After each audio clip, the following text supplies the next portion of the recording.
The time is at hand. When we hear the words, the time is at hand, does it convey a message of urgency or complacency? By complacency, I mean, does it convey that, well, you're saying that, but it's really going to be a really long time from now?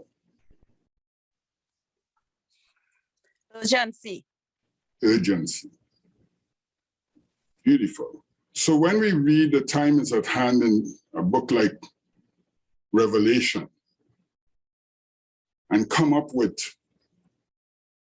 kind of doctrines that are thousands of years in the making, how does that equate? How does that make any sense? It's either it's urgency or not. Did God make a mistake? Or, you know, some use the text out of context that says a day with God is as 1,000 years. So when he says the time is at hand, oh, go, you know, it's thousands of years, many generations. That's what it means. Give me a break. God is real. He says the time is at hand. He means the time is at hand. When he told Daniel, close up the book, i.e. the scroll, seal it up, for it is yet for the distant future, referring to matters which were fulfilled at his coming. Daniel wrote those words about some 500 and something years BC.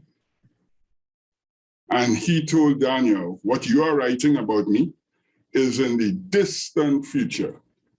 He comes in Revelation and says to John, what you are writing is at hand on more than one occasions. How, pray tell, how can we equate that? What John heard is 2,000 years and still hasn't been fulfilled. But yet what Daniel heard, which was said to be way in the distant future, was fulfilled within 500-600 years. Give it some thought.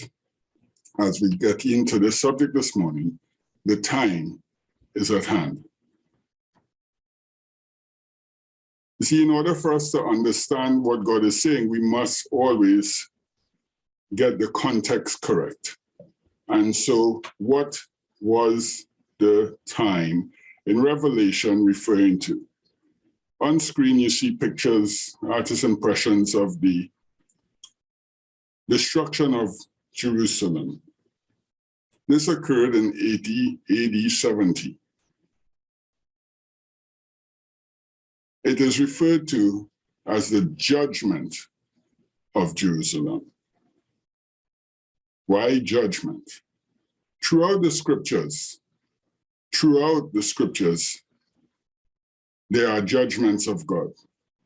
But somehow, for the most part, you know, we are taught that there's just one day of judgment. And if you're talking to another group of people, you'll hear that there's judgment going on in heaven right now, which is nonsense. But the Bible does teach of a day of judgment on that final day when the quick and the dead will be judged. So indeed, that is still future. But look at through the scriptures. At the destruction of the earth with the flood, it was a judgment. Sodom and Gomorrah were judgment. Egypt, judgment. Edom, judgment. Babylon, judgment, and so many more. Both on an individual level and a societal level, you will see the judgments of God being handed out throughout the scriptures. And when he referred to Jerusalem's time, it was also their judgment, not only for what they did to his son, but he said for all the blood of all the prophets from Abel till Zechariah, who you all slew between the porch and the altar, you're going to deal with it, deal for it, deal with it. He says it's in this generation. This generation, Matthew 23, verse 35, thereabouts. If I'm wrong on the verse, somebody correct me. He said that this generation shall pay for all the blood that was shed on this earth. Because this generation had the opportunity to walk, talk, eat, sleep, lime with the God who created man.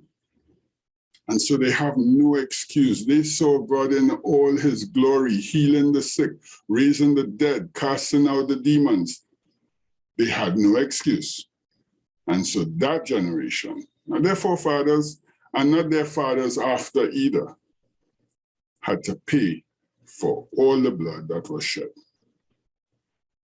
Let's see how Paul looks at this. 1 Thessalonians 5, 1-6, and then I skipped, and we have 9-10. For the guys who are new, the only reason I skipped text is for brevity. Otherwise, we would have much more reading time and not time to get all the text in. But please review everything. Be a Berean. Check everything that I say. Go check the text and make sure that David isn't taking it out of context just because we didn't read the full text. Okay? Everybody, screenshot as we go along, do whatever. Taking the video afterwards and review it. But please check everything that I say. So 1 Thessalonians 5, and we go.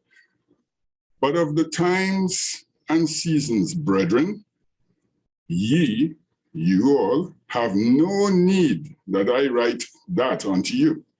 For yourselves know perfectly that the day of the Lord so cometh as a thief in the night. And so many stop at this verse and just la la la, you know, the day of the Lord is going to be a thief in the night. So that's it, full stop. Please read on. For when they shall say peace and safety, then sudden destruction cometh upon them, as travail upon a woman with child. But they shall not escape. And here comes the other verse that seems to be left out. But ye, brethren, are not in darkness, that day should overtake you as a thief. How comes we don't hear about that? All we hear is that day is coming as a thief in the night. Skip, skip, skip. Nobody knows the day. Okay, stay there. Ye, brethren, Paul is speaking and saying, I don't need to tell all about days and time because they know. This day is not going to overtake us as no thief at no night. Ye are all the children of light and the children of the day. We are not of night and darkness. What does that convey? Not that only those who are of night and darkness, it will take them as a thief in the night. So if we are still saying, he's coming in a thief in the night, we don't know nothing, then you're still, unfortunately, in darkness. In darkness. Thank you. There's no light. Therefore, let us wake up. Let us not sleep as others do. And let us watch and be sober. Watch and be sober. Drinking alcohol is not a problem. Just don't get drunk. For God had not appointed us to wrath. I've skipped the verses, I'm 9. For God has not appointed us to wrath. This judgment thingy that I just told you about, that nobody will escape and so on. That's not for us, is what Paul is saying. He didn't appoint that for us, but to obtain salvation by our Lord Jesus. For God so loved the world that whosoever believeth in him shall not perish but have everlasting life. That's what he appointed for us. He who died for us, that whether we wake or sleep, we should live with him. Whether you die and he has to resurrect you, or when he comes and we are awake, matters not. We are going to live with him in the many mansions that if it were not so, I would have told you, is what Paul is saying here. I ask the question, this text in Thessalonians, is it referring to a time yet to come, or is it referring to a time past at this stage? At our day, is it referring to something yet to come, or is it referring to something that has passed, an event that has passed? Pass. And why do you say It past? was, Pass. I'm hearing past, but why? Give your reasoning. Because you said it was in the generation who see Jesus in that time. Good. Who was seeing Jesus when he come? The generation, okay? That generation Us. came past them, so it had to be in their time, not ours. so, Good.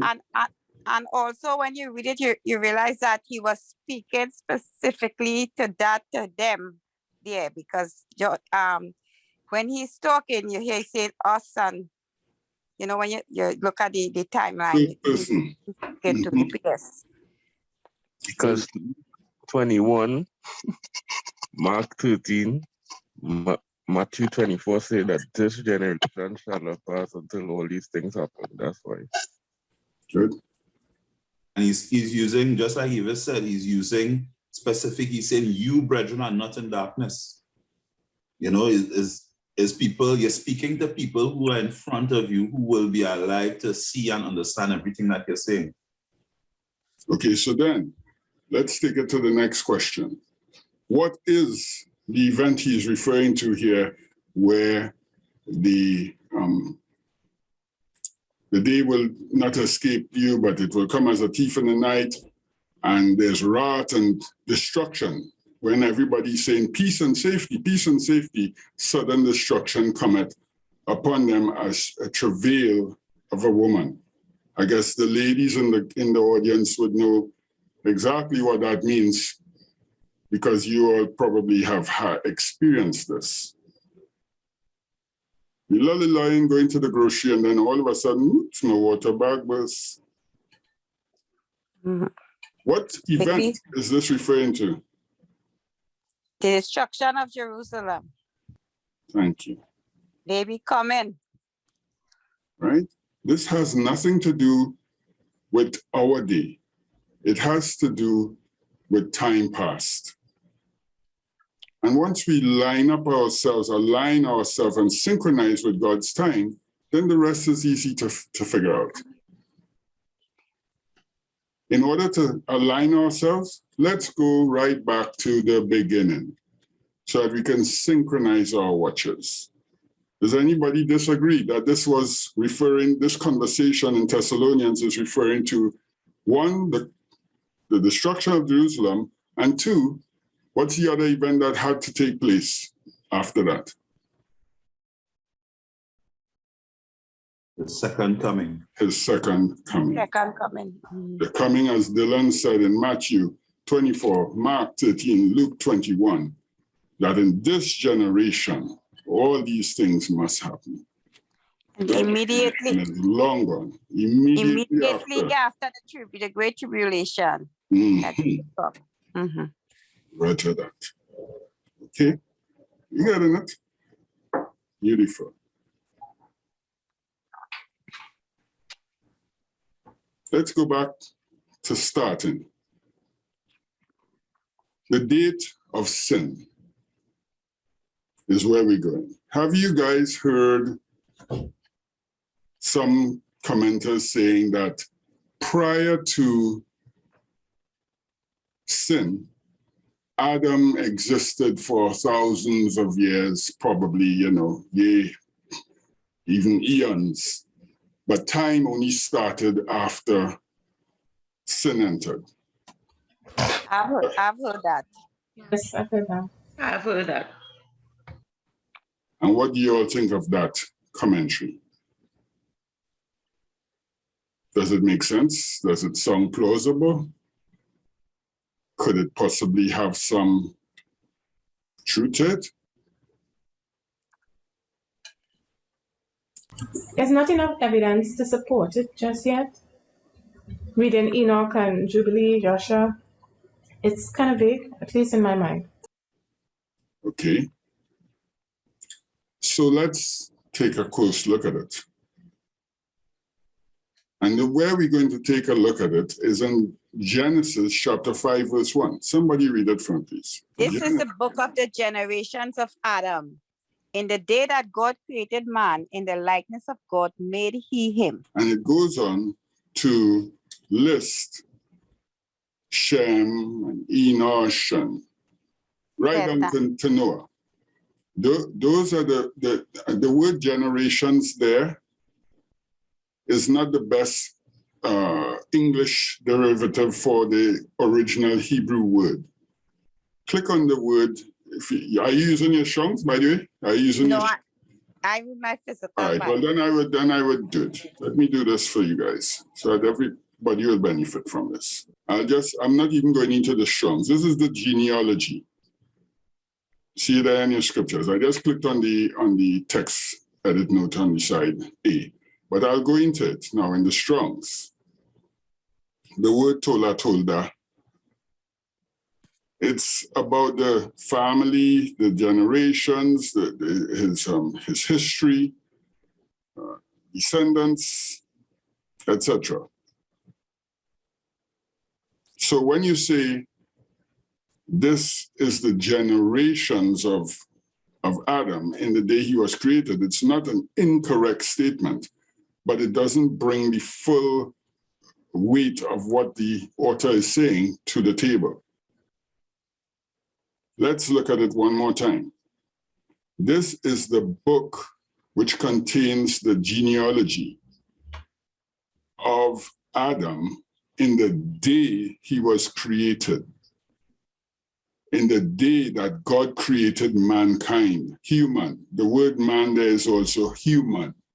Adam's name is the same, human.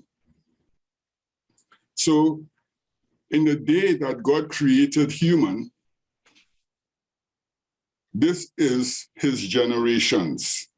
And listed there is 10 generations down to Noah, all which were born in the first 1,000 years of Earth's history. So again, I ask, a day with God is as 1,000 years, and 1,000 years as one day. This indeed is Adam's first day of life. As of God's timing, we are trying to synchronize with God.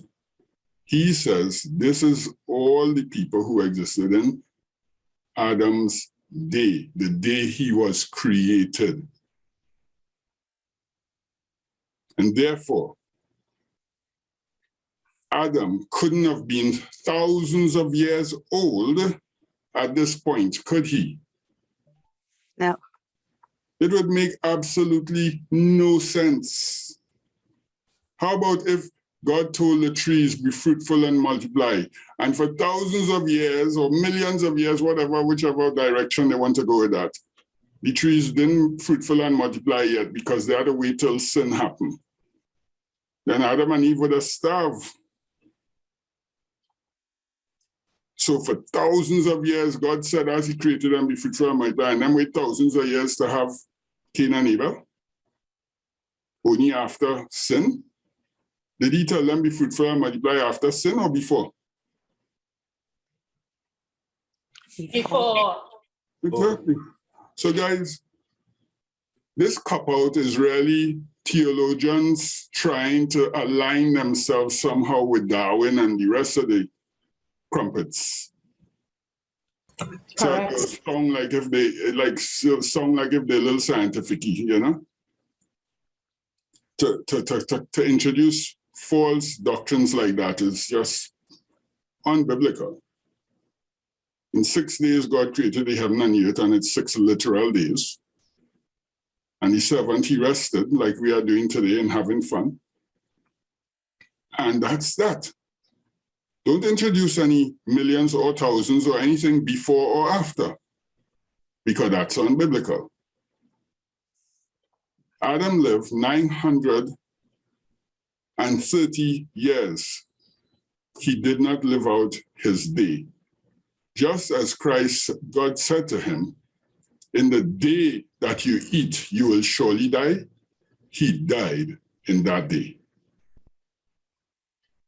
And that day is 1,000 years. He died 930 out of it.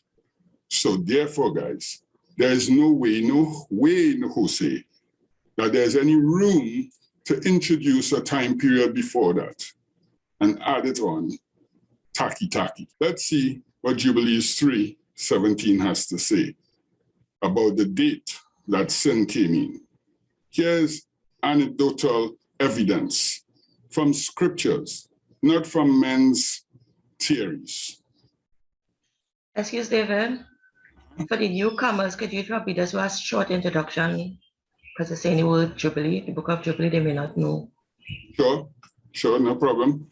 So Jubilees is one of what is referred to today as an apocryphal book of scriptures. There are several. Some we know about, some we don't. Jubilees, Enoch, Joshua, Maccabees, to name a few, Tobit, Esdras, etc., etc. Jubilees is one of the books that didn't find its way into man's canon. Notice my two little fingers. Because you see, God's word cannot be canonized. No man could decide what should be said or heard and what should not. When Jesus came, there was no canon. He went into the synagogue, picked up the scroll of Isaiah and read. That's just one account, but obviously Jesus read everything in scriptures because he quoted from it profusely. Every conversation he had, he quoted from the scriptures. And when you check these non-canonical books, you will see that some of the quotes are from them. So you'll hear Jesus said X, Y, and Z, and you're looking for it in the Old Testament, can't find it. Look again. You'll find it in Enoch. You'll find it in Jubilees. You'll even see in Jude. Jude refers to the book of Enoch. He says, what's written there? The seventh from Adam. You'll find the book of Joshua in both Samuel and in Judges, and many more, guys. You'll find quotes referring to books that today are deemed, by even some, they deem it demon books. Say, don't read it, it's bad books. Oh, sorry, I'm going to read it, and you be the judge. Is that okay for introduction, Michelle, or do I need to go further now?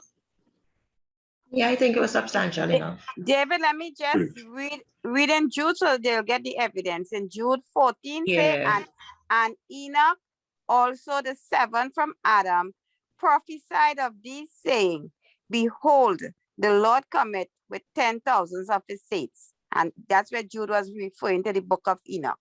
And that will be found in Enoch chapter 1 or Enoch chapter 2, depending on which version you are reading. You will find the exact quote. Yeah.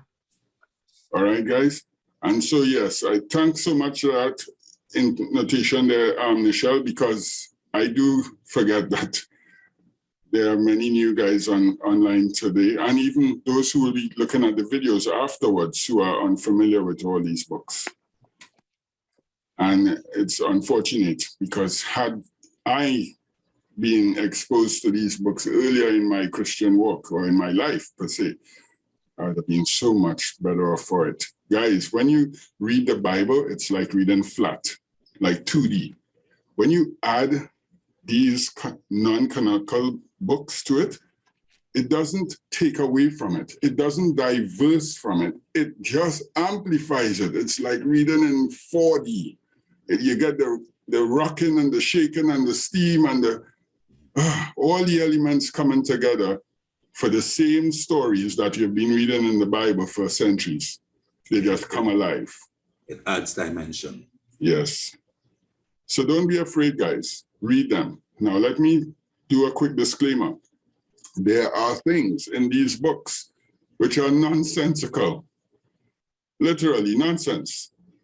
But it's not that God made a mistake or God's word was wrong. It's that these things are being copied and reprinted and sometimes exaggerated and sometimes edited, and sometimes it's scraps that they are copying it from, etc., etc. But guess what? The same applies to the canonical books in your Bible. It's not a perfect translation, none are. And so take it with a pinch of salt.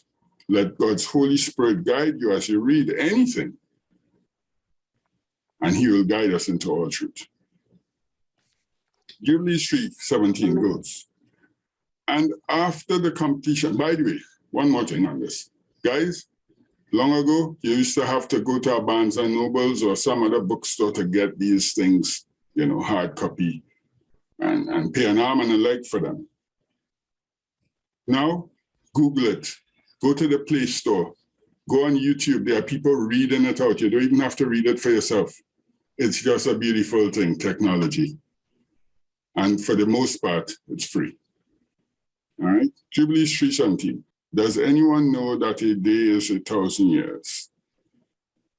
That you would find in, I just saw a question on the screen. You'll find it in Psalm No, I just 90. asked the newcomers. Everyone knows. Right. I know you're asking it, and that's why I'm answering it for them too. I know that. Find the text. Psalms 90, I think it's verse 4. And 2 Peter chapter 3. Somebody had to help me with the verse. 8. 2 Peter chapter 3, verse 8. Uh-huh. Yeah. Right. It says, but beloved, be not ignorant of this one thing, that one day is with the Lord as 1,000 years, and 1,000 years as one day. And Peter was quoting from Psalms, and Psalms was quoting from Enoch. Let me get the reference for you. What's the psalm again? 90, verse 4. For 1,000 years in thy sight are but as yesterday when it is past, and as a watch in the night. So Psalms 90 is is David's way of saying the same thing, that for David, God is 1,000 years. Peter clearly says the same thing. And where did they get it from originally? There's so many. The book of Barnabas has it in 845, but I'm looking for another one. What's the other one, David? I don't have it in my notes. This is actually said, it's Jubilees, not Enoch. And I'm going to find it just because I think it's so relevant. Let me find it and show you guys it. So it's going to be Jubilees chapter 2. Forgive me for the pause, but I think because this is so important, just need to get it. If I can't find it quickly, then I'll move on and come back to it. I'll get the reference for you guys. I'm looking for where that statement was first made, and that's why. Is it Jubilees 4:30? I'll read it for you. And he lived 70 years of 1,000 years. For 1,000 years are as one day in the testimony of the heavens. And therefore was it written concerning the tree of knowledge, on the day that ye eat thereof ye shall die. For this reason he did not complete the years of this day, for he died during it. That's it. That's exactly it. Thank you. There it is, guys. Jubilees 4. Let me read it with a little more emphasis. Starting from verse 29. And at the close of the 19th Jubilee, which is a group of 49 years, in the 7th week of the 6th year thereafter, Adam died. That's 930 years. and all his sons buried him in the land of his creation. And he was the first to be buried in the earth. Verse 30, and he lacked 70 years of 1,000 years, for 1,000 years are as one day in the testimony of the heavens. And therefore was it written concerning of the tree of knowledge, on the day that ye eat thereof, ye shall surely die. I put the word surely there. For this reason, he did not complete the years of this day, for he died during it. I don't know if I pick up something from when I was reading just now there. They say how Adam was the first person to get buried, but Yes. Abel was the first one to die, right? So He I'm was. wondering if that had to do the connection, like how if the body remain unburied or whatever, that is how it defiled the land. Yes. Cain did not bury his brother. He just hid him. And the land was defiled. You are correct. All right, guys? So a lot of people have heard, oh, Adam died spiritually. He started to die, and all the other theological tribey explanations for what God meant when he said, the day that you eat, you'll surely die, because, oops, he lived in the next day, and the next day, and the next day. No, when God spoke those words, he was speaking in the heavenly language. Sin had not entered into this earth. And God was speaking as he would, normal. But understand this, as Peter reminded us, and this is where he got it from. So those who don't want to read Jubilees, don't read it, but this is where Peter got it from. A day with God is as 1,000 years, exact quote. Not as how Psalms put it. The exact quote that Peter said is from here, right? And so the other thing that people say is that, you know, the Sabbath is done away with and blah, blah, blah, blah, blah. Coming out of this, I'm just stepping aside for a little bit. Guys, when the seventh day came in creation's chronological order, and God said that he rested and hallowed the Sabbath and so on, he didn't make a law, he didn't enforce something. It was something that he did as part of creation, just as saying, let the sun rule the day and the moon rule the night, is the same way he said, hallowed the Sabbath and so on, made it holy. It's something that was done pre-sin. And so why would we think of it as law and law and law? No, it's something beautiful. Something beautiful. It wasn't put there at that time to be a sign between me and thee and all that. No, that didn't happen yet. This is pre-sin. So pre-sin, guys, God said that you will die in this day if you eat of the fruit, and he did. Pre-sin, God said, let's rest on the Sabbath and just enjoy each other. As he did every day. He came in line with them every day, but the Sabbath was special. And that's why we observe the Sabbath. We don't do it because there's some law that says you have to, because they ain't. It's because we love it. We love God. David, it just dawned on me that if Adam lived 930 and we counting that day 1,000, the Lord looking at that 1,000 years, how much we live in a minute for a second? Girl, I'm telling you, our day, as you'll see in Psalms, I believe it is Psalms, could it be 70? Probably, I'm wrong again. Lisa, you're doing such a good job of finding these texts. Continue, please. It's the one where David says that the day of man is 1,000, will be 73 score and 10. That text is saying the same thing, but people don't realize it. It's man's day. Our day is 3 score and 10. Adam's day, one day, was 930 years. Noah's day was 950. I thought that text with David was that his day was 70 years. His day, that's right. His day was 3 score and 10. Yes, but it's also it's also general as well. That's about the lifespan of mankind, just generally speaking. David was referring to his day when he said it. But generally, people don't live everybody to 70. There's people live to 100 and whatever, even today, 116 years and so on and so on. And so you are indeed correct. The text should read his day, because that's how long David lived for. However, I'm trying to make the point that, as Eva said, we are just living a little smilkle of a day. But yet it is our day. So if you live for 40 years, that's your day. Your day just ended when you died. If you live for 200 years, it's still your day.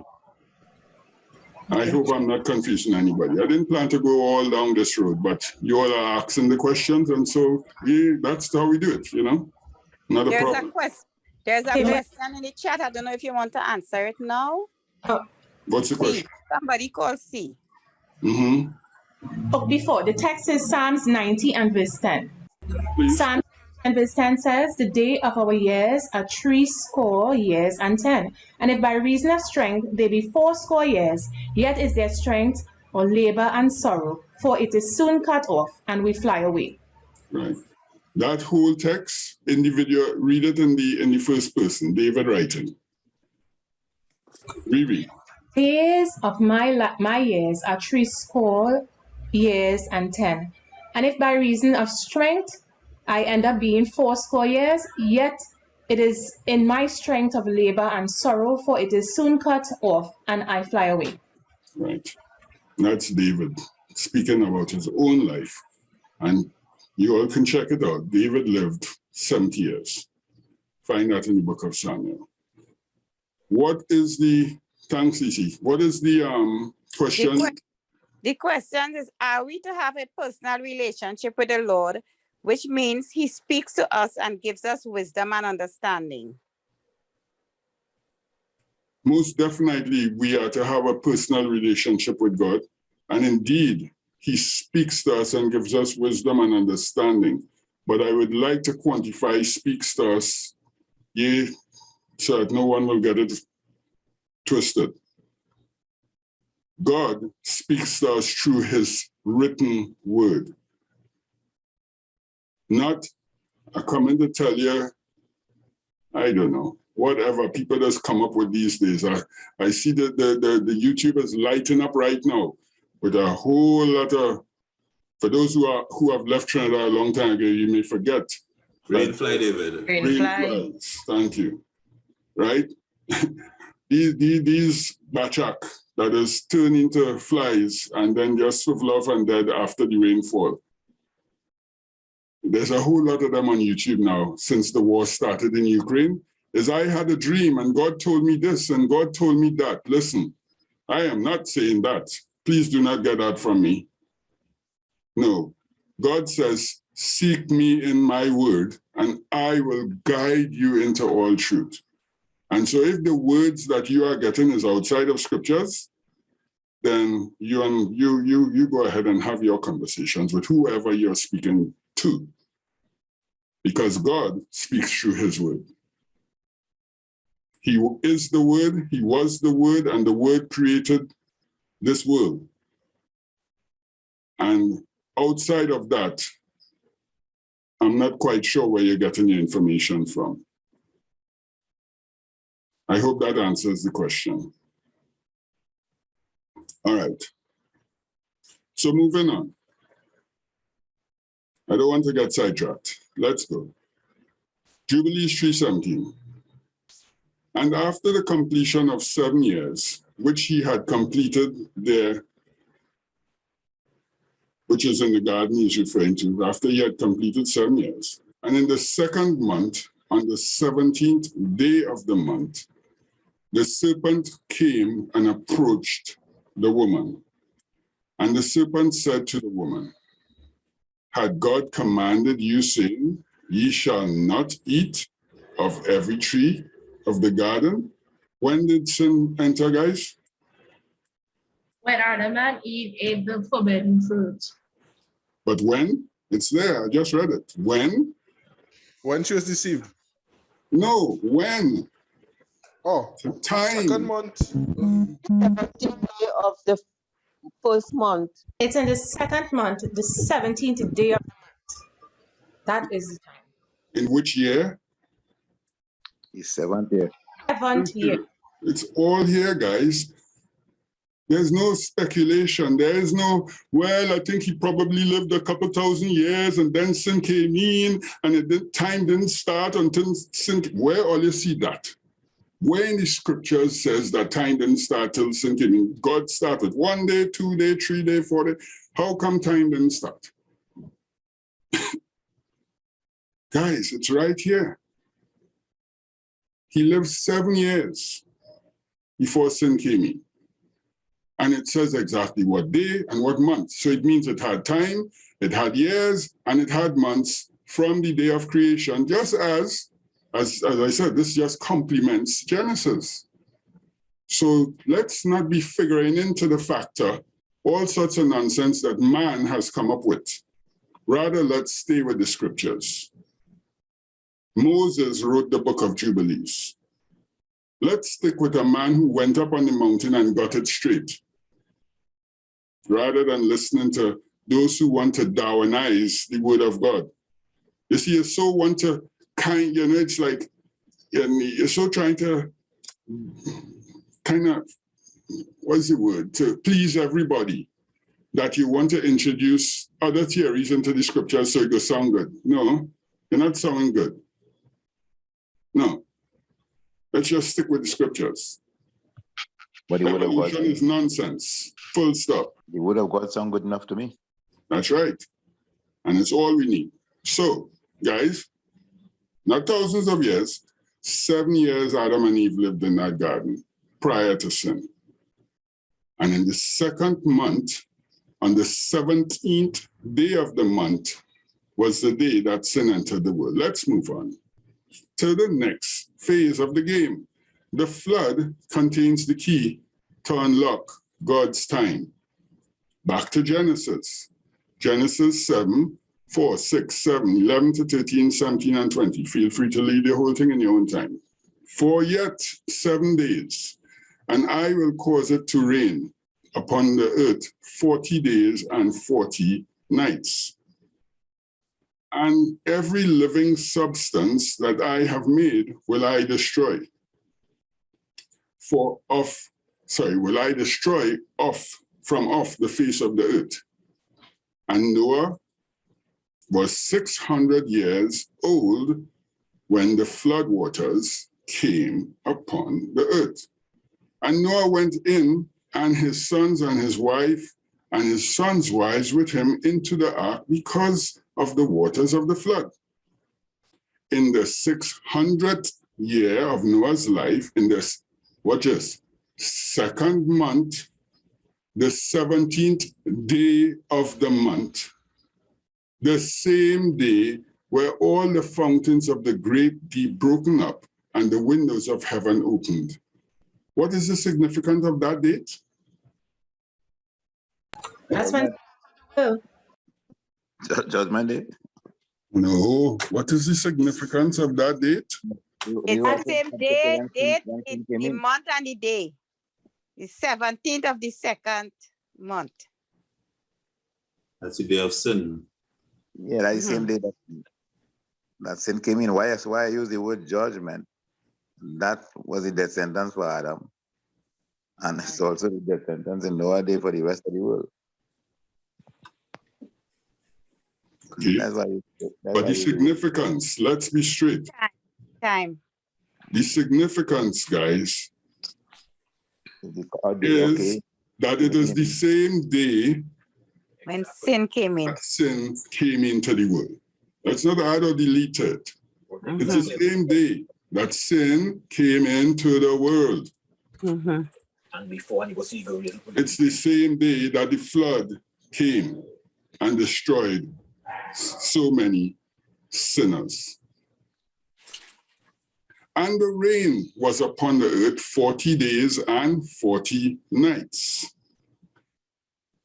In the same day entered Noah and Shem and Ham and Japheth and his sons and his wives and their 3 wives into the ark, the flood came. And the flood was 40 days upon the earth, and the waters increased and bare the ark. I missed a verse there, and I actually said it. So for those who will be looking at the video or even right now, I didn't read verse 14 and 15 and 16. So I said what's there, but it's not on screen. So I apologize for that. Because that is actually a very important unsticking point. Because many say that Noah went into the ark and he was camping in there 7 days, and they paint all these rosy stories about people standing up around the ark and laughing and jeering and say, what are they doing inside there? And with all them animals. And they miss the fact that, please go read it for yourselves, read the whole text, that in the same day that Noah entered the ark, the rains came.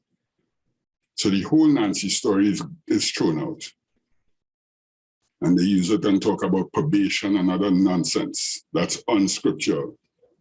The same day that Noah and his family entered into the ark, God shut the door and the rains came on this very day. And the flood was upon the earth 40 days, and the flood was 40 days upon the earth, and the waters increased and bare up the ark, and it was lifted up above the earth. 15 cubits upward did the waters prevail, and the mountains were covered. So whatever was the tallest mountain then, and I dare say it wasn't Everest, it probably had one taller than that. The waters on this whole planet was 15 cubits above that highest point. Very reminiscent of how it was on the first day of creation when God said that the earth was without void and there was just nothing but darkness on the face of the deep. The earth was submerged under the water. Very, very similar to that. It's now happening again during the flood. Roger. Good. Please pay attention to the 40 days and 40 nights that the rains came, because that's where the information and the detail and the key to unlocking God's time is. Genesis 8, 3-6, and then 13-14. And the waters returned from off the earth continually. And after the end of the 150 days, the waters abated. And the ark rested in the 7th month, on the 17th day of the month, upon the mountains of Ararat. And the waters decreased continually until the 10th month. In the 10th month, on the first day of the month, were the tops of the mountains seen again. And it came to pass at the end of 40 days, that's after he saw the tops of the mountains, that Noah opened the window of the ark, which he had made. And it came to pass in the 601st year, in the first month, in the first day of the month, that the waters were dried up from the earth. And Noah removed the covering now of the ark and looked, and behold, the face of the ground was dry. And in the 2nd month, on the 7th and 20th day of the month, was the earth totally dry.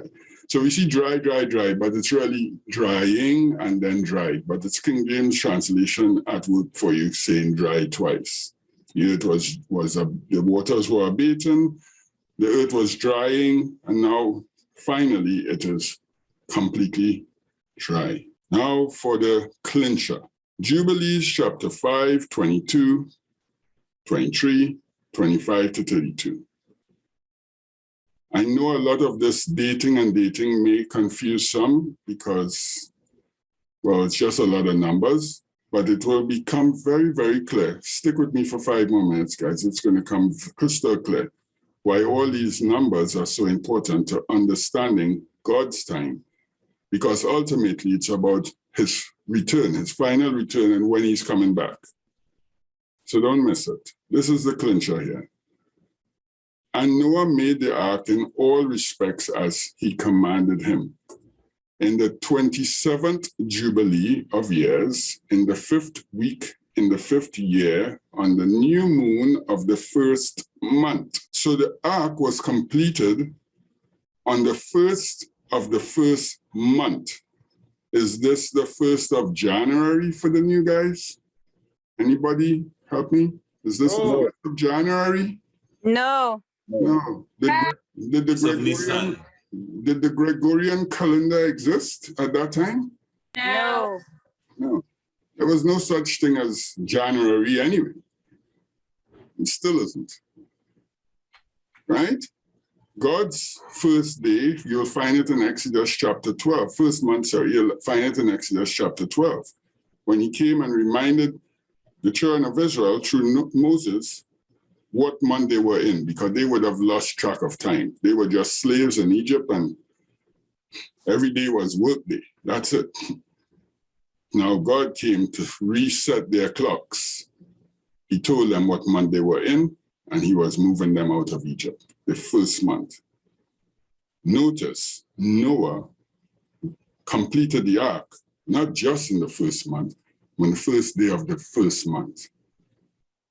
The new moon of the first month. On that same day, guys, read it in Exodus, I think it's chapter 30, was the first day, that the same day was the day that the Lord erected, Moses erected the tabernacle in the wilderness.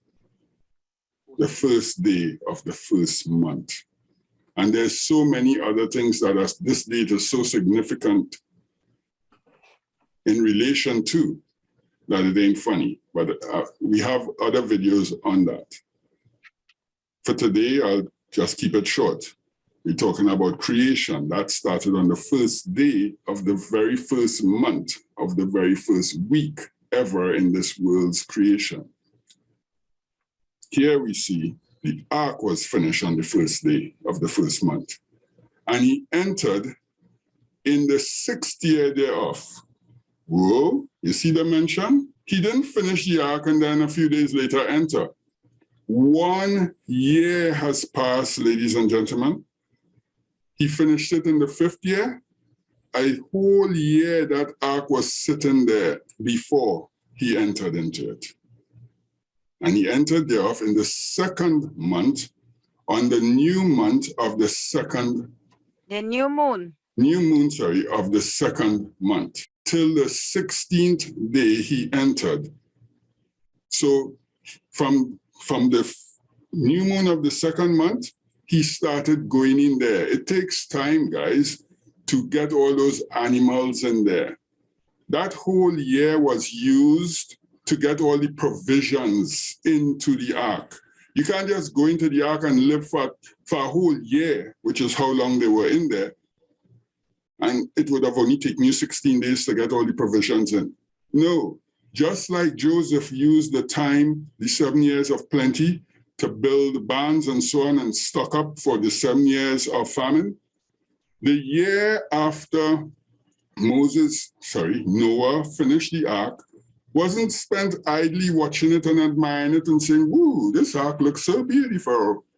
No, they were putting in all the food stuff and all the necessaries that would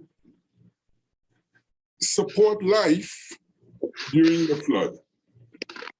And so now a year has passed, and God says, it's time, guys, to get in. Please mute your mic, Sam, right?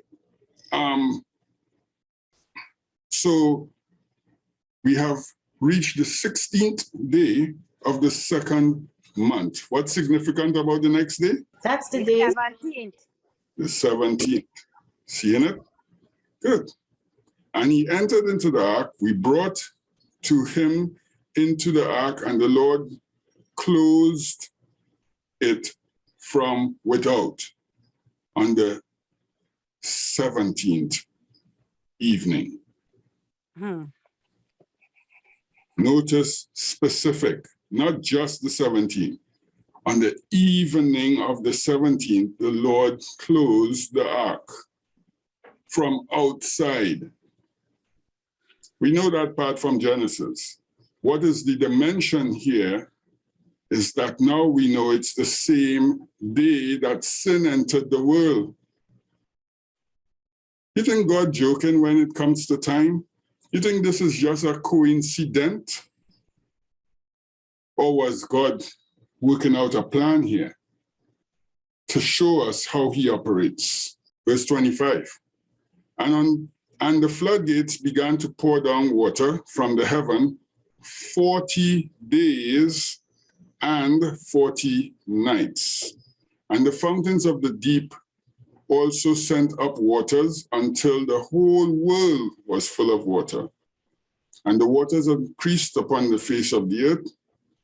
15 cubits did the waters rise above all the high mountains. All this is exactly what Genesis said. You know, it's, as I said, it's a composite of information. And the ark was lifted up above the earth, and it moved upon the face of the waters. And the water prevailed on the earth, on the face of the earth, 5 months. 150 days. And the ark went and rested on the top of Luba, one of the mountains in Ararat. So in Genesis, we have it rested in Ararat. In Jubilees, we have a new dimension or added dimension, which exact mountain it rested on. Ararat is like what we call the mountain range. You know, there's lots of different mountains in an area. But Luba specifically is the one that the ark rested on. And it did so. Let me go back, sorry. You notice I've highlighted the verse 27. It says, and the water prevailed on the face of the earth 5 months. And it equates that to 150 days. And guys, here is really the clincher. If we multiply 30 by 5, we get 150. And so we assume that those 5 months were each 30 days long. And so therefore, that's how we came up with, 150. And I, for one, had swallowed that line, hook, and sinker for quite a while. But at the closer investigation, guys, we need to ask the honest questions and look for the honest answers. Is there, was there, will there ever be a time since God put the moon into action to control the cycles of months? Has there ever been a time when a month was 30 days long exactly? Or every month was 30 days long? Let me say it that way, because there are months with 30 days. Not 5 successive months of 30 days, no. No time, right? No time. So guess what? Let's go to another example of this. You know where it says in Revelation that, in Revelation 11, that the time of the Gentiles is 1,260 days. And then in the next verse it says, and they'll trample upon this in 42 months. That has been touted as meaning that each month in that long period of time, 3.5 years, is 30 days exactly per month. And according to the theologians, that's what a prophetic day is. I'm sure everybody is familiar with what I'm saying here. Just a yes or a no before I flip it over. We're going to flip the script. Yeah. I am. If everybody is, but I am. The year prophecy. Yeah, man. That Yes. that is with the year for a day prophecy code. Very well. that It they is the use. only thing that is touted in religion for the last 1,000 years. It's what all of us have been taught. Well, most of us have been taught. Let me rephrase. Because if you're not familiar with it, then you missed it. That is what everything is predicated on. The 2,300 days, the Jesus coming in 1844, the whole 9 yards, it's all predicated on a year is exactly 360 days. Is that a prophetic year is 360 days long? Because each month is exactly 30 days long. And what I'm saying is that we are going to revisit that right now, based on this text in Jubilees about the length of time that the waters was on the earth. All right, so let's look at it, guys. Pay attention. Let's look at it. A little tap. Okay, so let's look at it. Let me unravel this very slowly and gently. The tie-up is because I'm first saying all the lies that we've been taught, and that ties us up. And now we're going to try to unravel that and just put what simple is. So here it is. Again, one more time. Has there ever been a time when each successive month in a normal calendar year was 30 days long? The answer, no. Absolutely not. Right? You have variations because according to the scientists, I'm not sure on this, but they say I'm quoting the scientists, it takes 29 and a half days for this revolution of the moon to make its rounds around the earth.